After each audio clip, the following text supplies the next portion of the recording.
dalam nama Bapa dan Putra dan Roh Kudus. Amin. Semoga rahmat Tuhan kita Yesus Kristus, cinta kasih Allah dan persekutuan Roh Kudus bersamamu Dan bersama rohmu. Selamat sore, selamat datang para saudara yang terkasih dalam Tuhan kita Yesus Kristus. Selamat sore.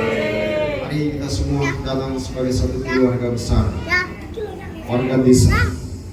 Kita pertama-tama bersyukur kepada Tuhan karena Tuhan telah menghadirkan kita semua di tempat ini. Kita semua hidup di tempat ini, semua aktivitas kita lakukan di tempat ini. Kita minta kepada Tuhan supaya Tuhan memberkati tempat ini. Kita semua akhirnya menyadari bahwa ketika kita tinggal di tempat ini, banyak kesalahan, banyak kelemahan, banyak keterbatasan yang kita lakukan. Maka hati kita harus dibersihkan, desa ini harus dibersihkan. Seperti Injil pada hari ini, Yesus membersihkan bait Allah karena penuh dengan rampasan, penuh dengan kekacauan. Demikian juga desa harus dibersihkan supaya setiap orang yang tinggal di dalamnya mengalami kebahagiaan, mengalami sukacita, dan supaya perayaan ini layak di hadapan Tuhan. Mari kita semua tundukkan kepala sejenak. Kita mengakui dan menyesali akan setiap dosa, kelemahan, dan keterbatasan kita. Teristimewa dosa-dosa kita yang mengotori desa kita lewat pikiran, perkataan, dan perbuatan kita. Maka mari di hadapan Tuhan dengan penuh kerendahan hati kita mohonkan ampun.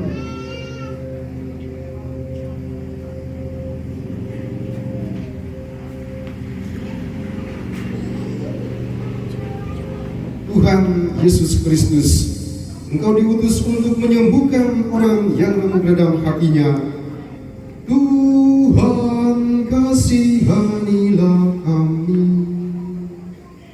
Tuhan kasihanilah kami.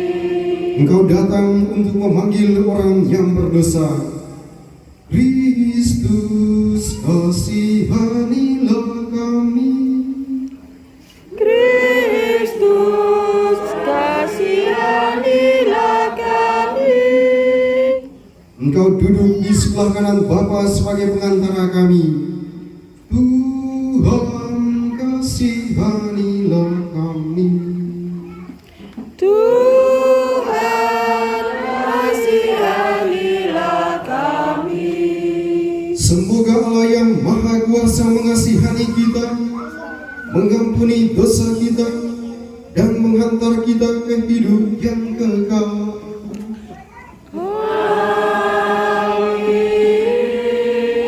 Marilah berdoa.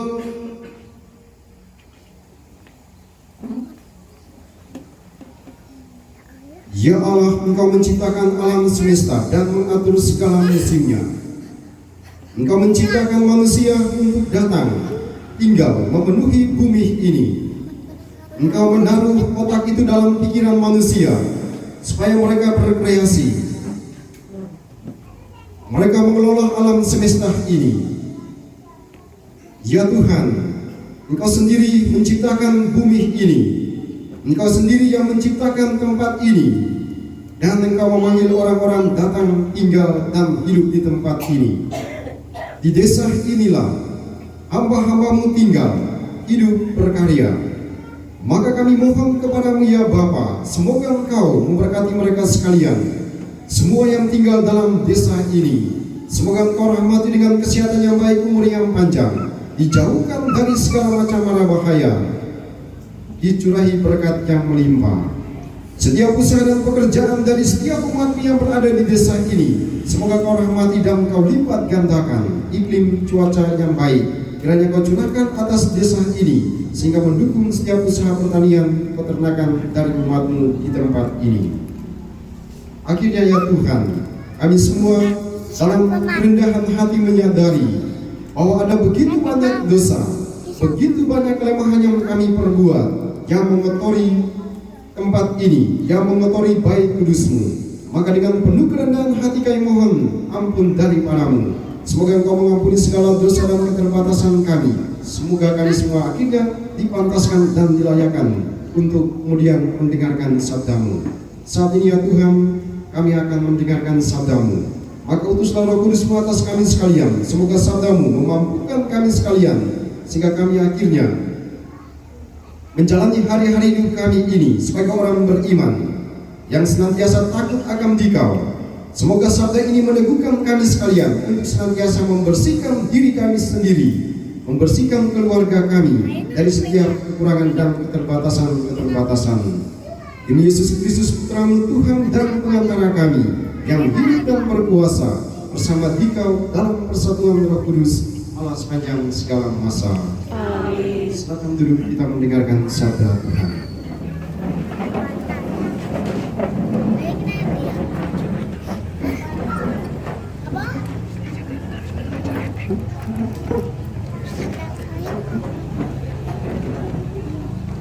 Bacaan dari surat pertama kepada jemaat di Korintus. Tetapi aku menasihati kamu, saudara-saudara, demi nama Tuhan kita Yesus Kristus, supaya kamu setia sekata dan jangan ada perpecahan di antara kamu, tetapi sebaliknya kamu erat bersatu dan sehati sepikir. Sebab saudara-saudaraku, aku telah diberitahukan oleh orang-orang dari keluarga Cleo tentang kamu, bahwa ada perselisihan di antara kamu. Yang aku maksudkan ialah bahwa kamu masing-masing berkata, aku dari golongan Paulus, atau aku dari golongan Apolos, atau aku dari golongan Kefas, atau aku dari golongan Kristus. Adakah Kristus terbagi-bagi? Adakah Paulus disalib karena kamu? Atau adakah dibaptis dalam nama Paulus? Aku mengucap syukur bahwa tidak ada seorang pun juga di antara kamu yang akan dibaptis ini Kristus dan Gaius, sehingga tidak ada orang yang dapat mengatakan bahwa kamu dibaptis dalam namaku. Juga keluarga Stefanus, aku yang membaptisnya, kecuali mereka aku tidak tahu, entahkah ada lagi orang yang akan kubaptis. Sebab Kristus mengutus aku bukan untuk membaptis, tetapi untuk memberitakan Injil, dan itu pun bukan dengan hikmat perkataan, supaya salib Kristus jangan menjadi sia-sia. Demikianlah sabda Tuhan. Syukur pada Allah.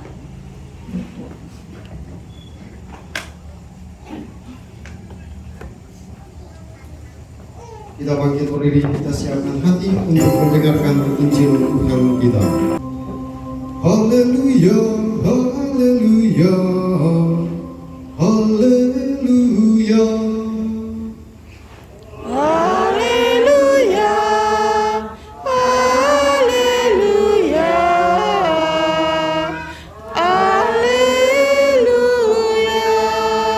Datanglah kamu semua yang letih lesu dan berbeban berat, aku akan memberikan kelegaan kepadamu. Haleluya. Haleluya. Haleluya.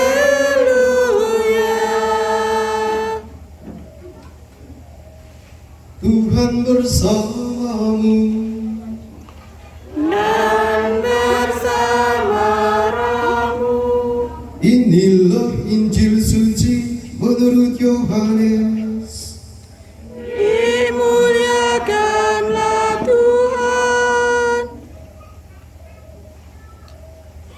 Ketika hari raya Paskah orang Yahudi sudah dekat, Yesus berangkat ke Yerusalem.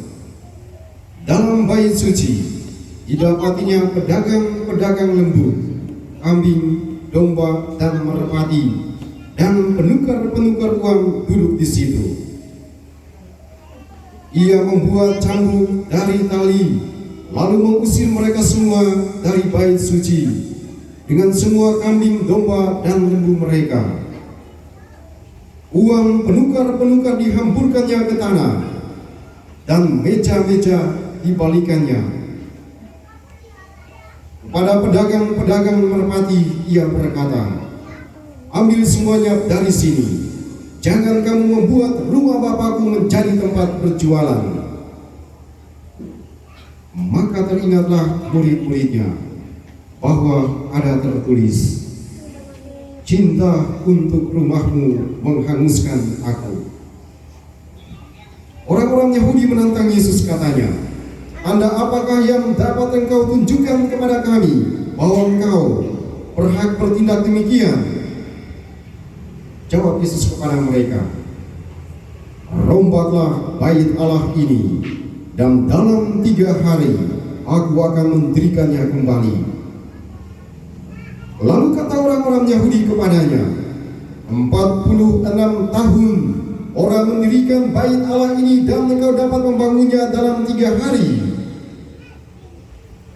Tetapi yang dimaksudkannya dengan bait Allah ialah tubuhnya sendiri.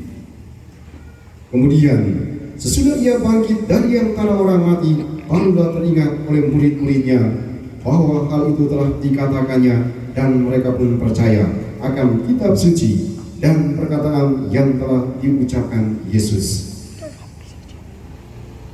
Dan sementara ia di Yerusalem selama hari raya Paskah, banyak orang percaya dalam namanya karena mereka telah melihat tanda-tanda yang diadakannya. Tetapi Yesus sendiri tidak mempercayakan dirinya kepada mereka, karena ia mengenal mereka semua, dan karena tidak perlu seorang pun memberi kesaksian kepadanya tentang manusia, sebab ia tahu apa yang ada di dalam hati manusia.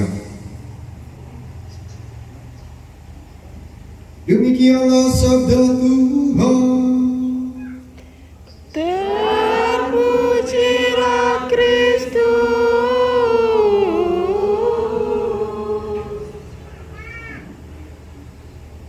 Silakan duduk. Bapak Ibu para saudaraku yang terkasih dalam Tuhan kita Yesus Kristus, tadi saya lihat Anda semua yang datang ke tempat ini, mukanya persis semua. Coba kamu lihat yang pakai baju merah sana, cantik sekali kamu itu. Jadi semua orang yang datang ke tempat ini mukanya persis semua, karena semua pakai bedak. Itu bapak yang di belakang sana sebenarnya dia hitam, tapi karena pakai bedak ini jadi putih. Ayus maksudnya. Saya tidak mau pakai bedak biar saya hitam. Begini aja, nanti kita manisnya hilang. Nah, para saudaraku yang terkasih dalam Tuhan kita Yesus Kristus, kenapa Anda sekalian datang ke tempat ini? Harus kamu buat kamu secantik mungkin? Kenapa Anda harus membersihkan muka Anda? Karena kalau tidak bersihkan nanti tambah jelek, jadi harus dibersihkan. Nah, orang membersihkan wajahnya itu karena di wajahnya itu ada kotoran, maka dia harus bersihkan. Entahkah dia pakai tisu ataukah dia pakai sabun, dia pakai air supaya wajahnya menjadi bersih. Maka tidak heran itu orang sudah putih, masih ada satu bintik di sini, dia masih pergi ke salon kecantikan supaya dia kasih keluar hitam-hitam di sini supaya menjadi lebih sempurna. Karena dia tidak mau kalau ada kotoran di mukanya, ada kotoran di wajahnya, sehingga ya harus dibersihkan. Kalau kita mau makan kemudian piring itu jadi kotor, apa yang terjadi? Ya kita harus cuci dulu piringnya, baru dilap dulu, baru kita makan dengan menggunakan piring itu. Kita masuk ke dalam rumah kita, masuk ke dalam kamar kita. Kalau kamar itu kotor, penuh dengan debu, maka ibu-ibu, Bapak-bapak semua akan ambil kain. Kita harus bersihkan dulu debu itu, baru kita akan tidur dengan nyaman. Betul atau tidak? Betul. Kecuali mereka yang tidak memperhatikan kebersihan, yaitu dia tidur gitu saja. Tapi kita yang memperhatikan kebersihan, minimal harus membersihkan ruangan itu supaya kita tidur nyaman. Kita harus bersihkan piring itu supaya kita makan juga enak. Kita harus bersihkan wajah kita supaya menjadi cantik, jadi ganteng, jadi kita manis. Sayang. Nah, para saudara yang terkasih dalam Tuhan kita Yesus Kristus, hari ini kita mendengarkan dalam Injil bagaimana Tuhan Yesus menyucikan bait Allah. Bait Allah adalah tempat yang suci, tempat yang kudus. Karena bait Allah itu adalah tempat perjumpaan antara manusia dengan Tuhan. Bait Allah adalah tempat perjumpaan antara manusia dengan manusia untuk menseringkan pengalaman hidupnya, tapi juga menseringkan apa yang menjadi kegelisahan hatinya kepada Tuhan. Maka di Yerusalem itu dibangun gereja-gereja, dibangun bait Allah yang keren-keren. Nah, saya ini sudah 3 kali ke Yerusalem dan selalu mengunjungi bait-bait Allah itu.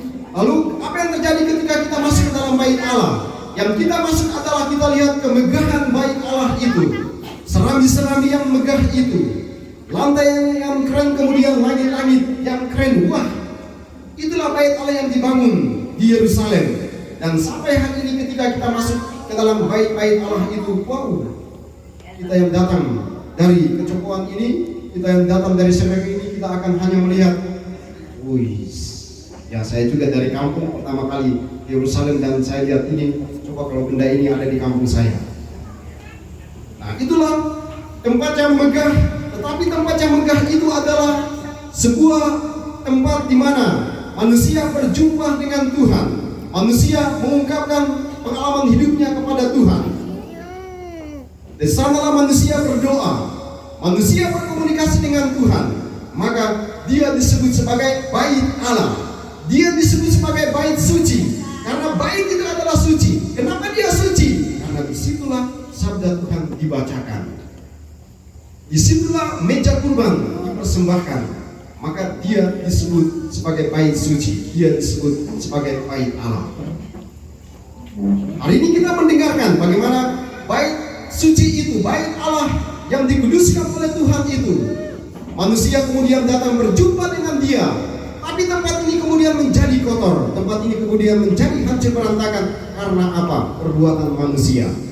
Manusia kemudian menghancurkan apa yang menjadi kesucian bait Allah itu. Manusia mengotorkan bait Allah itu dengan apa? Dia masuk ke dalam gereja, kemudian dia bercerita di dalam gereja.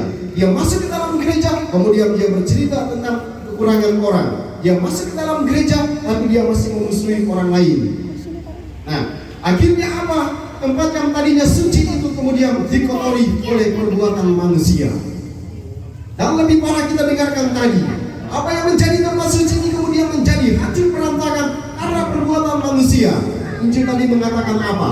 Orang berjualan dalam bait Allah. Kurang ajar sekali. Tempat yang tadinya kudus, di mana orang harus berdoa di situ. Bayangkan kalau itu rumah ibadat kita, lalu kemudian ada orang datang, dia jual kambing di situ, dia jual sapi dalam rumah ibadat. Ya, kalau saya sebagai pastor, yang orang Ambon, saya cabut parang kejar dia. Karena rumah itu adalah rumah Allah, tempat itu adalah tempat kudus, maka dia harus diperlakukan secara kudus pula. Makanya Yesus ketika dia datang ke dalam bait Allah itu, dia marah. Dia marah karena apa? Dia lihat rumahku sudah dihancurkan oleh orang-orang ini. Maka tadi kita lihat bagaimana Yesus yang adalah putra Allah itu menunjukkan kemanusiaannya keluar dengan apa? Dia banting meja-meja itu, dia hamburkan uang, penukar uang. Nah, itulah yang dibuat oleh Yesus, kan dia marah melihat orang-orang yang tidak memperlakukan bait suci atau bait Allah sebagai tempat di mana perjumpaan manusia dengan Tuhan. Yang kudus kemudian menjadi profan, dihancurkan oleh tingkah laku atau perbuatan manusia. Yang kudus itu kemudian dihancurkan oleh makian, cacian, hinaan, dan tindakan-tindakan manusia. Apa yang menjadi tempat kudus itu, bait Allah yang disebut suci itu kemudian dihancurkan. Maka Maka tadi bacaan pertama mengatakan dengan sangat baik, salah satu kehancuran itu adalah apa? Pertikaian. Maka tadi bacaan pertama dia mengisahkan bagaimana jemaat Korintus berada dalam sebuah pengalaman perpecahan. Orang berpecah antara satu dengan yang lain. Perpecahan itu terjadi karena apa? Ego setiap manusia. Ada yang mengatakan, kami ini adalah golongan Apolos. Ada yang mengatakan, tidak, kami ini juga adalah golongan Paulus. Kami ini adalah golongan Kristus.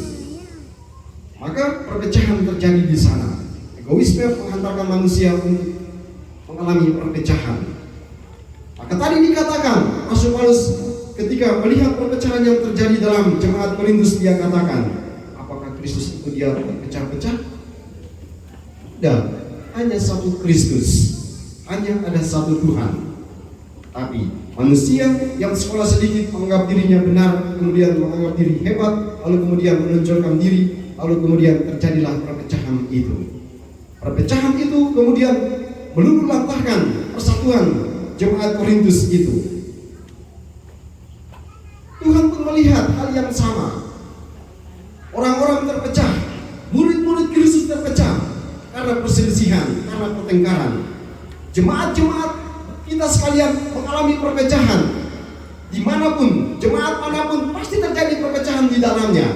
Karena apa? Orang mungkin berebut kedudukan, mau menjadi petugas dalam gereja, sehingga perpecahan terjadi di sana. Maka apa yang tadi kudus, apa yang tadi suci itu kemudian menjadi hancur berantakan. Yesus melihat hal itu, maka di kisah Injil lain Yesus berdoa. Apa doa Yesus untuk kita semua? Ut omnes unum sin. Semoga mereka semua bersatu. Karena dia lihat kita terpecah di dalam keluarga, terpecah dalam jemaat, terpecah dalam kampung. Maka dia berdoa kepada Bapa di surga, ut omnes unum sin. Semoga mereka bersatu.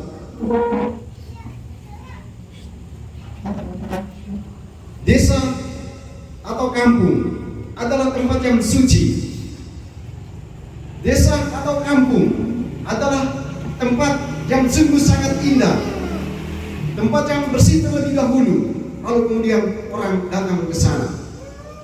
Nah, saya tidak tahu di Jawa ini seperti apa, tapi di tempat saya di Maluku itu semua desa itu, karena desa itu disebut sebagai tempat yang kudus, maka ada satu tempat di desa itu namanya dalam bahasa daerah namanya adalah womah. Womah itu adalah dalam terjemahan bahasa Indonesianya adalah pusat. Pusat adalah pusat.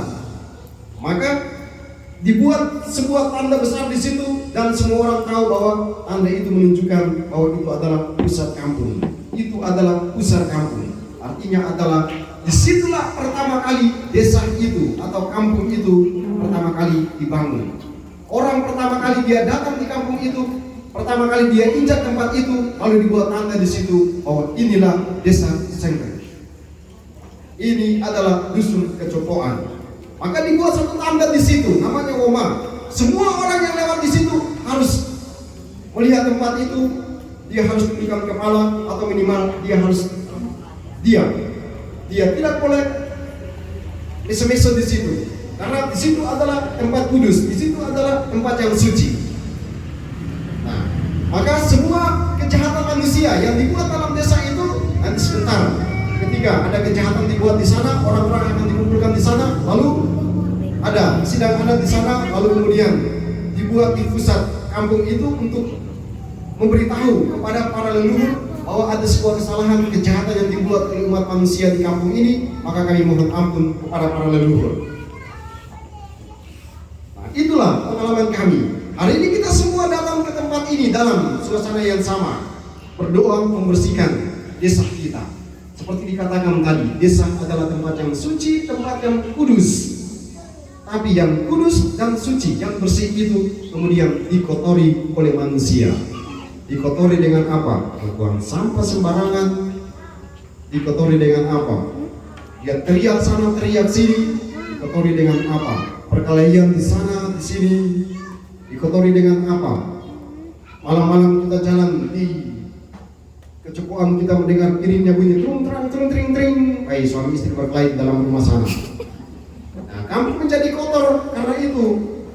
perbuatan suami istri, perbuatan anak-anak. Kampung itu dia menjadi kotor karena apa? Orang berkelahi, satu punya rumah di sana, satunya rumah di sini, dia teriak, kurang ajar kau, yang sana balas dari sana, ribut semua, kampungnya jadi kotor. Sama seperti tadi, karena yang suci, yang kudus itu dia dikotori oleh manusia, maka kita harus membersihkan. Seperti Yesus dia membersihkan bait Allah, demikian juga kita mohon supaya dia yang membersihkan bait Allah itu, dia bersihkan kita semua, dia bersihkan desa ini. Tapi coba kita ingat kata-kata Tuhan tadi dalam Injil tadi, dia bilang apa?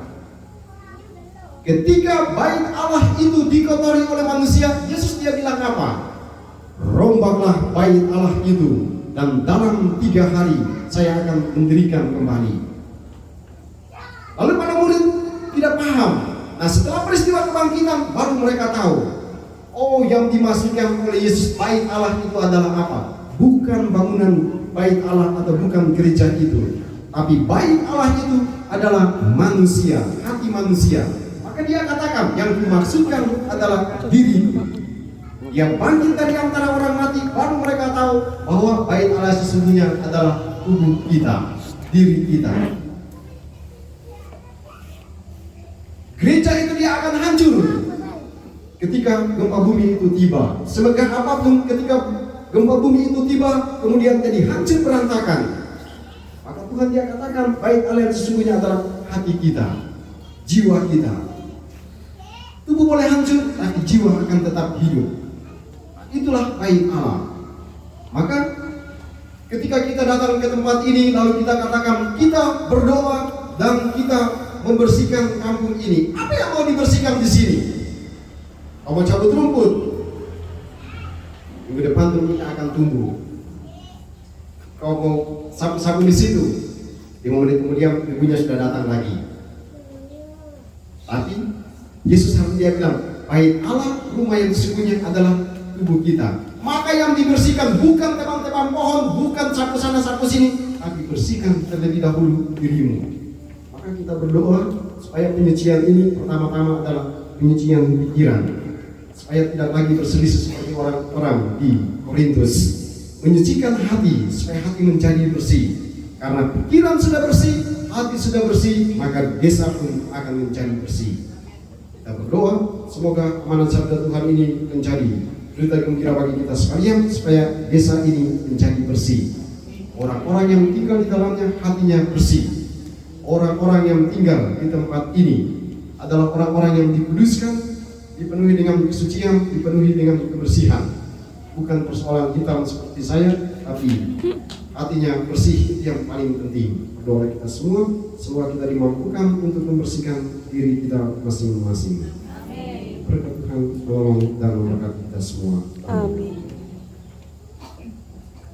Ya Tuhan, kami telah mendengarkan sabda-Mu. Sabda itulah yang menjadi kekuatan bagi kami sekalian. Sabda itulah yang menjadi pelita bagi kami sekalian. Nyalakanlah pelita itu, sehingga dia tetap bernyala mendampingi kami. Istimewa mendampingi setiap perangkat desa ini, mendampingi setiap orang-orang yang berada dalam desa ini, menerangi kegelapan dalam desa ini. Kami mohon kepada-Mu ya Tuhan, semoga Engkau memberkati desa ini dan semua orang yang tinggal di dalamnya. Semoga mereka senantiasa menjaga kerukunan persaudaraan, menjauhkan daripada mereka semua konflik, sehingga setiap orang yang tinggal di tempat ini dipenuhi dengan sukacita, kegembiraan, dan damai sejahtera. Tuhan, kami serahkan desa ini ke dalam tangan kemurahan kasih-Mu dengan berdoa kepada-Mu. Pater noster, quis in celis sanctificetur nomentum, adveniat regnum, fiat voluntas Tua, sicut in cielo et in terra, panem nostrum quotidianum da nobis hodie, et dimitte nobis debitam nostra, sicut et nos debitibus debiteribus nostris, et ne nos inducas in tentationem, sed liberamus a malo. Amin. Bunda Maria, Bunda kami, Bunda Gereja, mohonkan bantuan rahmat-Mu, memberkati setiap orang yang tinggal di tempat ini. Jadilah ibu bagi mereka sekalian. Jadilah rahim bagi setiap orang yang tinggal di tempat ini, sehingga setiap orang sebagaimana anak-anak yang tinggal dalam rahim ibunya mengalami ketenangan, mengalami kesejukan. Demikian pula setiap orang yang bernaung di bawah Engkau ya Bunda juga mengalami ketenangan. Kami menghormati Engkau dengan berdoa. Ave Maria, gratia plena, Dominus tecum benedicta in mulieribus rebus, et benedictus fructus ventris tui, Iesus. Santa Maria Mater Dei, ora pro nobis peccatoribus, nunc et in hora mortis nostrae. Amin. Dan akhirnya ya Tuhan, kami serahkan semua ini ke dalam tangan kemurahan kasih-Mu teristimewa. Tempat ini, desa ini, semoga Engkau rahmati dan Engkau berkati. Ini semua kami mohon kepadamu dengan pengantaran Kristus, Tuhan dan Juru Selamat kami. Amin. Terima kasih kepada saudara-saudara sekalian atas kesempatan ini. Kita telah mendengarkan sabda Tuhan, kita telah merenungkannya. Semoga menjadi buah-buah iman bagi kita sekalian, sehingga semua kita setelah pulang dari tempat ini punya hati yang bersih, punya pikiran yang jernih, karena telah dibersihkan oleh Tuhan. Berkat Tuhan menolong dan memberkati kita semua. Amin.